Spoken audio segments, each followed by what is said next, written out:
Hello students, welcome to SB institute. আজকে চলে এসেছি আবার একটা নতুন রিজনিং নিয়ে। দেখো কি বলেছে আজকের রিজনিংটা, কিন্তু এসএসসি সিজিএল টায়ার 1 2015 সালে চলে আসা রিজনিং। তো দেখবো আজকে রিজনিংটা কি দিয়েছে এবং কিভাবে সলভ করা যাবে। তো দেখো এখানে দিয়েছে 5, 10, এখানে একটা জিজ্ঞাসা চিহ্ন দিয়ে বলছে 10, 122। তো এটা তো তোমরা প্রত্যেকেই জানো এইরকম স্ট্রাকচারের ক্ষেত্রে জিজ্ঞাসা চিহ্ন দিয়ে দিলে একটা কোনো না কোনো প্যাটার্ন ফলো করে, কিন্তু সবকটাতে একই ধরনের প্যাটার্ন ফলো করেই কিন্তু হয়। তো সেই প্যাটার্নটাকে আমরা খোঁজার চেষ্টা করবো আজকে। তাহলে দেখো 5 কিভাবে তৈরি হচ্ছে, 2 এর স্কয়ার প্লাস 1 করলে কিন্তু 5 হয়।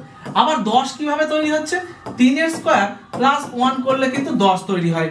আবার 50 কিভাবে তৈরি হচ্ছে, 7 এর স্কয়ার প্লাস 1 করলে কিন্তু 50 তৈরি হয়।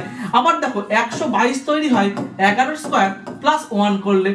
এইবার তাহলে এখানে কত বসবে, দেখো এটা হয়েছে 2, এটা 3, এটা তাহলে আমার 5 হবে। খুব ভালোভাবে বুঝতে পারছি যে এটা কিন্তু প্রত্যেকে মৌলিক সংখ্যা হিসাবে যাচ্ছে।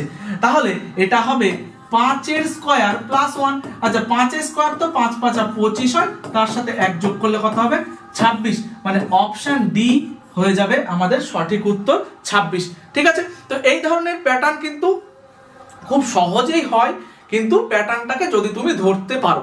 তো এই ধরনের রিজনিং শিখতে এসবি ইনস্টিটিউট চ্যানেলটিকে অবশ্যই সাবস্ক্রাইব করে রাখো। আর তোমাদের জন্য একটা সুখবর আছে, সেটা হলো RRB group D, SSC GD এবং এমটিএস নিয়ে একটা কমপ্লিট ব্যাচ এসবি ইনস্টিটিউটে চলছে। এটা কিন্তু একটা অফলাইন ব্যাচ। যারা ভর্তি হতে চাও অবশ্যই এসবি ইনস্টিটিউটের অফিসিয়াল নম্বরে ফোন করে তোমরা যাবতীয় তথ্য নিয়ে নাও এবং ভর্তি হয়ে যাও খুব তাড়াতাড়ি। তো দেখা হচ্ছে আবার পরবর্তী শর্টসে। আজকের মতো এখানে, থ্যাংক ইউ।